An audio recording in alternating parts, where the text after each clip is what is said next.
एक प्रचलित मिथक स्कूल के बच्चों को पढ़ाया जाता है, जो कि अधिकतर वयस्क लोग अब तक मानते हैं, कि इतिहास में कई लोगों ने एक सीधी लकीर में पूर्व या पश्चिम की ओर चलते हुए पृथ्वी का चक्कर लगाकर वहीं वापस आ गए हैं जहां से शुरू किया था।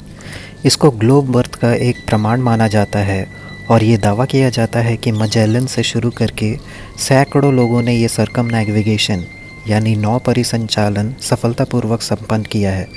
लेकिन सच्चाई ये है कि इतिहास में किसी ने भी कभी भी एक सीधी लकीर में चलते हुए ऐसा नहीं किया है।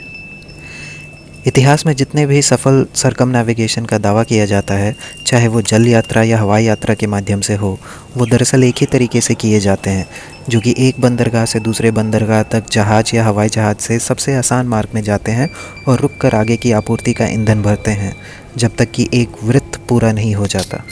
इतिहास में आज तक किसी भी नाविक या विमान चालक ने बिल्कुल सीधी लकीर में एक ही दिशा में चलते हुए पृथ्वी का पूरा चक्कर न लगाया है न लगा सकता है।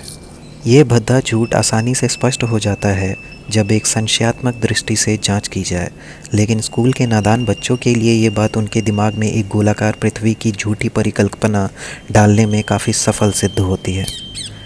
एक कॉम्पस में जैसे चार प्रमुख दिशाएं उत्तर, दक्षिण, पूर्व और पश्चिम 90 डिग्री के अंतर में होते हैं, पृथ्वी पर ये दिशाएं सीधी लकीरें नहीं होती हैं, बल्कि कुछ इस प्रकार काम करती हैं।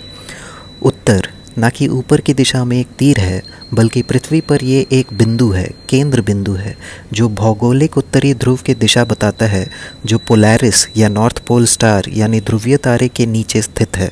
ध्रुवीय तारा आकाश में इकलौता वो तारा है जो कि अपनी जगह पर स्थित रहता है और आकाश का केंद्र बिंदु है, जिसके चारों ओर बाकी के तारे वृत्तीय परिक्रमा कर रहे हैं।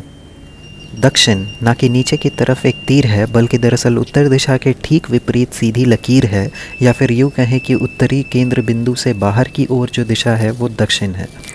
पूर्व और पश्चिम ना कि दाएं और बाएं ओर पॉइंट करती हुई तीर है, बल्कि उत्तरी ध्रुव या केंद्र बिंदु के क्लॉकवाइज और एंटी क्लॉकवाइज वृत्त में दिशाएं हैं। सूरज, चांद और तारे पूर्व दिशा में उगते हैं और पश्चिम दिशा में डूबते हैं, और पृथ्वी पे हमारे ऊपर प्रतिदिन वृत्तीय परिक्रमा करते हैं। हम ये देख सकते हैं कि ये हमारे ऊपर सीधी लकीर में नहीं चलते जैसा एक कॉम्पस में बताया जाता है, बल्कि वृत्तीय परिक्रमा करते हैं। वैसे ही प्राचीन काल से लेकर अब तक नाविक मार्गदर्शन के लिए ध्रुव तारे का इस्तेमाल करते आए हैं, क्योंकि ध्रुव तारा नॉर्थ पोल को दर्शाता है। दक्षिण जाना हो तो ध्रुव तारे के ठीक विपरीत दिशा में, पूर्व जाना हो तो अपने बाएं कंधे को ध्रुव तारे की ओर, और पश्चिम जाना हो तो अपने दाएं कंधे को ध्रुव तारे की ओर रखने की ज़रूरत होती है। इतिहास में जितने भी सर्कमनैविगेशन हुए हैं वो सिर्फ पूर्व पश्चिम दिशा में ही हुए हैं और कभी भी उत्तर दक्षिण में नहीं, क्योंकि ये भौगोलिक दृष्टि से संभव ही नहीं है। उसी प्रकार से दक्षिणी गोलार्ध में साउथ अमेरिका से ऑस्ट्रेलिया तक या फिर न्यूजीलैंड से साउथ अफ्रीका तक के जो हवाई जहाज़ उड़ते हैं, वो कभी भी जो सबसे छोटा प्रत्यक्ष मार्ग है जो कि दक्षिण की दिशा में अंटार्कटिका के ऊपर उड़ते हुए होगा, वो नहीं लेते हैं। इसका कारण ये बताया जाता है कि यह मार्ग काफ़ी ज़्यादा ठंडा हो जाता है, जो संभालना बहुत मुश्किल होता है किसी भी हवाई जहाज़ के लिए। लेकिन हकीकत ये है कि यह मार्ग भौगोलिक दृष्टि से असंभव है, क्योंकि अंटार्कटिका कोई छोटा सा बर्फीला महाद्वीप नहीं है जो एक घूमती हुई गेंद जैसी गोलाकार पृथ्वी के नीचे स्थित है।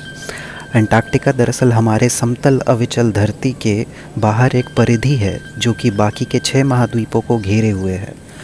दक्षिणी दिशा में बाहर की ओर अंटार्कटिका का कितनी दूरी तक विस्तार है और कैसे वो ख़त्म होता है या फिर उसके परे क्या है, ये सब कुछ आम जनता से छुपा कर रखा गया है और इसलिए हम अज्ञात हैं। नतीजतन फ्लैट अर्थ का कोई भी संपूर्ण सटीक कार्यात्मक नक्शा मौजूद नहीं है और हो भी नहीं सकता जब तक कि लोगों को आर्कटिक, अंटार्कटिक और हर जगह को अच्छे से अन्वेषण करने की स्वतंत्रता ना दी जाए। तथापि ऐसे बहुत सारे नक्शे हैं जो कि फ्लैट अर्थ का एक अनुमानित स्वरूप प्रदान करने में सहायता करते हैं। Gleason's 1892 new standard map of the world और Hammond's 1945 air age map of the world ऐसे 2 नक्शे हैं। इन तथाकथित एजिमुथल इक्विडिस्टेंट मैप्स का इस्तेमाल वास्तविक नेविगेशन के लिए किया जाता है और आप इन्हें बहुत से विश्व संगठनों के लोगों के रूप में भी देख सकते हैं, जैसे कि united nation, world health organisation, international maritime organisation और इंटरनेशनल सिविल एविएशन ऑर्गेनाइजेशन। ये संगठन इसको केवल एक ग्लोब अर्थ का 2D रिप्रेजेंटेशन बताते हैं और कहते हैं कि एक ग्लोब को समतल रूप में दर्शाने के उद्देश्य से बनाया गया है, लेकिन दरअसल सच्चाई इसके ठीक विपरीत है। वास्तव में ग्लोब को फ्लैट अर्थ मैप का इस्तेमाल करके बनाया गया है, जिसमें कि फ्लैट अर्थ की परिधि में मौजूद बर्फीले विस्तार को एक गोलाकार गेंद के नीचे एक अजीबोगरीब महाद्वीप के रूप में दर्शाया गया है, जिसको कि एक ट्रीटी के नाम पे आम जनता की पहुंच से दूर रखा जाता है।